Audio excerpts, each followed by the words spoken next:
हुजूर को दफन करके लौटे, तदफीन से फारग हुए, कब्र मुबारक में उतारा, हुक्म पूरा किया।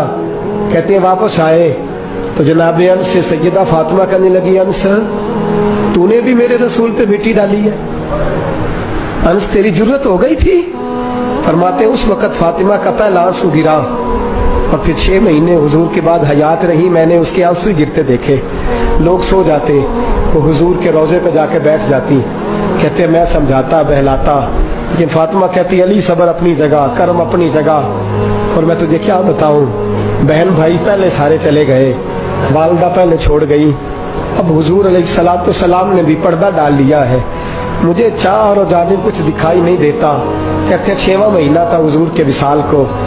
एक दिन मुस्कुराती हुई फातिमा घर आई रोजे से रात को बच्चों के साथ, तो शेर खुदा कहने लगे, मैंने कहा फातिमा बड़े दिनों के बाद मुस्कुराते देखा, क्या बात है? तो कहने लगी अली आज मेरी आंख लग गई थी, मुझे हुजूर ख्वाब में मिले हैं, तो मुझे हुजूर ने कहा तू रोती क्यों है? तो मैंने कहा महबूबा मेरा दिल नहीं लगता। तो फरमाया बेटी तैयारी कर, तू मेरे पास आने वाली है। हजरत अली फरमाते बस फातिमा बीमार हुई, चंद दिन गुजरे तो मुझे बुलाया, तो कहने लगे अली वक्त जाने का आ गया है, ये अली के घर की है इज्जत अली से सुनते, नबी के घर की है इज्जत नबी से सुनते। वो जिसने मुअज़्ज़ज़ किया घराने को, हुसैन पाल के जिसने दिया जमाने को, जाने का वक्त आ गया है अली। पहली बात तो यह है कि हुजूर की नवासी जनाब उमामा से शादी कर लेना, वो हुजूर को बड़ी प्यारी है। और दूसरी बात यह है कि मेरे हसन हुसैन इनका खास ख्याल रखना।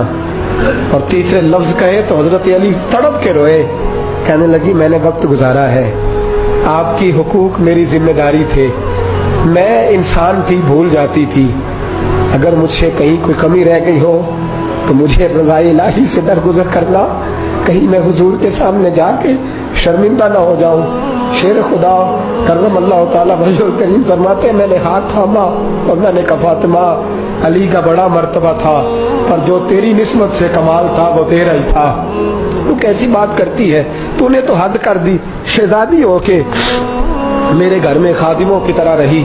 हजरत फातिमा रज़ियल्लाहु ताला अन्हा का दूसरा हुक्म ये हुआ कि मुझे रात को दफनाया जाए।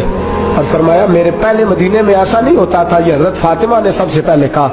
फरमाया मेरी चारपाई के साथ लगा के ना शाखें, चारपाई के साथ तो ऊपर लगा के उन्हें ऊपर से बांध देना, और उन शाखों के ऊपर एक कपड़ा डालना, मेरे कफन पर भी किसी की नजर न पड़ जाए।